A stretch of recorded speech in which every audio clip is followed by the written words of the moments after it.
গৌতম বুদ্ধ পরবর্তী সময়ে তার প্রবর্তিত বৌদ্ধ দর্শন যে দুটি ভাগে বিভক্ত হয়েছিল তা হল মহাযান এবং হীনযান।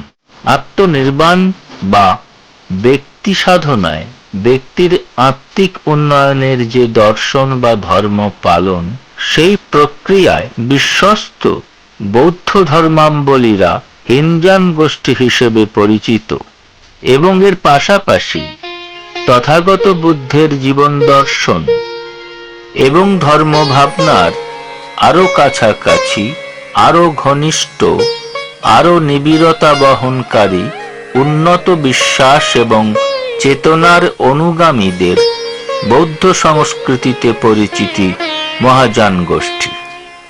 মহাযান গোষ্ঠীর বৌদ্ধ অনুগামীদের বিশ্বাস এবং লক্ষ্য বিশ্ব মানব মুক্তির। এর জন্য প্রয়োজন আত্মবিলুপ্তির। হীনযান গোষ্ঠীর সাধন প্রক্রিয়ার আত্মমুক্তি বা ব্যক্তির ব্যক্তিগত নির্বাণ লাভের আকাঙ্ক্ষা বা সাধন প্রক্রিয়ার স্বার্থপরতা সেখানে বাধাস্বরূপ। বৌদ্ধ ধর্মের নির্দিষ্ট গণ্ডির বাইরে বহু ধর্ম সাধক বৌদ্ধ দর্শনের এই বিশ্ব আত্মাবাদকে তাদের ধর্ম পালন এবং ধর্ম প্রচারের মূল স্তম্ভ এবং করণীয় হিসেবে গ্রহণ করেছেন। এইসব বৌদ্ধ অনুগামী সাধকবর্গের একজন তিব্বতী বাবা।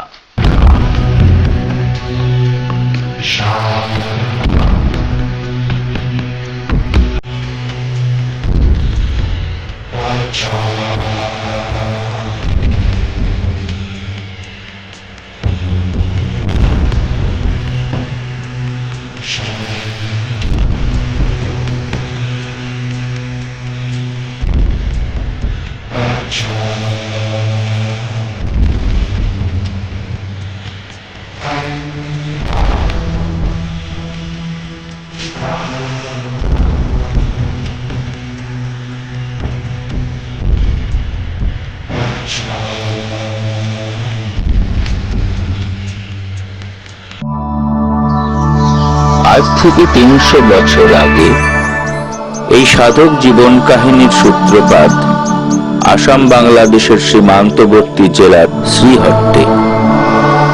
তিব্বতী বাবার পূর্বাশ্রমের নাম ছিল নবীনচন্দ্র চট্টোপাধ্যায়।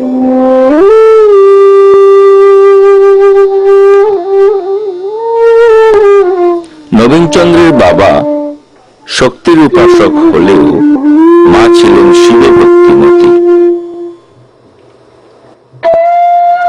শাক্ত বাবা আর শৈব মাতার একমাত্র পুত্রটি ছিল প্রচলিত ধর্মীয় আচার বিচারের ঊর্ধ্বে এক এবং অভিন্ন পরম সত্তায় বিশ্বাসী।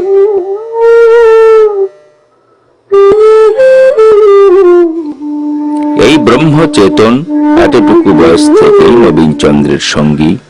শুধু শিব শক্তি নয়, কোন দেবদেবীর সাকার কোন মূর্তির প্রতি কোন আসক্তি নেই নবীনচন্দ্রের। তার কেবল মনে হয় অখণ্ড মণ্ডলাকার যে পরম সত্য সর্বচরাচরকে ব্যক্ত করে আছে, তার কোনো লিঙ্গভেদ থাকতে পারে না, এক সংকীর্ণ মূর্তির মধ্যে আবদ্ধ থাকতে পারে না।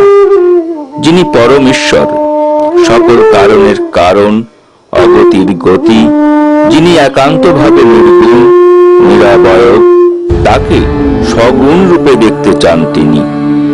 বিভিন্ন দেবদেবীর সাধন মন্ত্রগুলি, ধ্যান মন্ত্রগুলি মানুষের কল্পনাপ্রসূত বলেই মনে হতো ছোট্ট নবীনচন্দ্রের। বেদ বেদান্তের শ্লোকগুলি অপূর্ব শব্দ ভাণ্ডার এবং ধ্বনি সমন্বিত এক অতুলনীয় কাব্য সৃষ্টি ছাড়া আর কিছুই নয়। বড়জোর সাধক কবিদের সাধন চিন্তার কিছু কিছু ফল মেশানো আছে তার মধ্যে।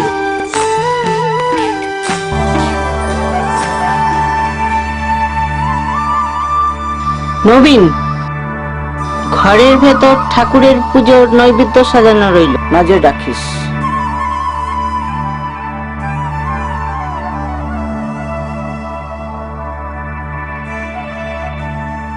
কটা বেলপাতা তুলে আনি। কিছুতে যেন মুখ না দেয়।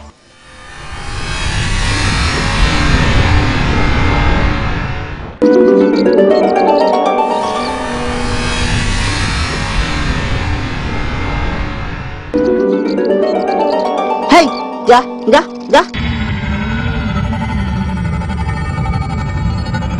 ঠিক যা ভেবেছিলাম তাই।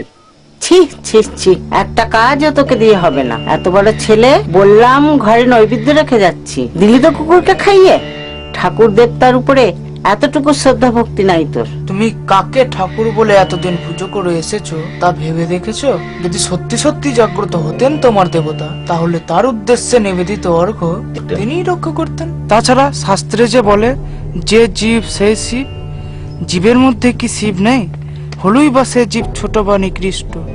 মনে রেখো, যে কুকুরটা তোমার ঠাকুরের নৈবেদ্য এঁটো করেছে, তোমার ঠাকুর তার মধ্যেও আছেন। যদি তুমি তা না মানো, তাহলে তোমার মিথ্যেই ঠাকুর পুজো। খুব বড় বড় কথা বলতে শিখেছিস, দূর হ আমার সামনের থেকে।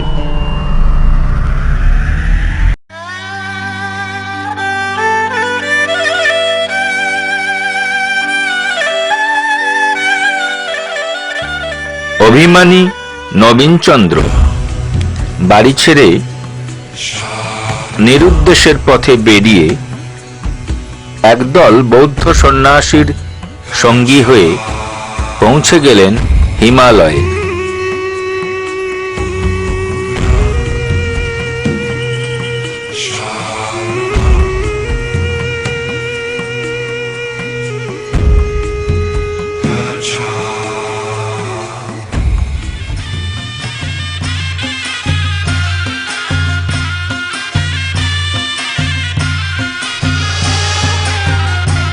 বৌদ্ধ সন্ন্যাসীদের সাথে দীর্ঘকাল হিমালয় সাধনায় ব্রতী নবীনচন্দ্রের সিদ্ধি লাভের পর নতুন পরিচিতি ঘটল তিব্বতী বাবা।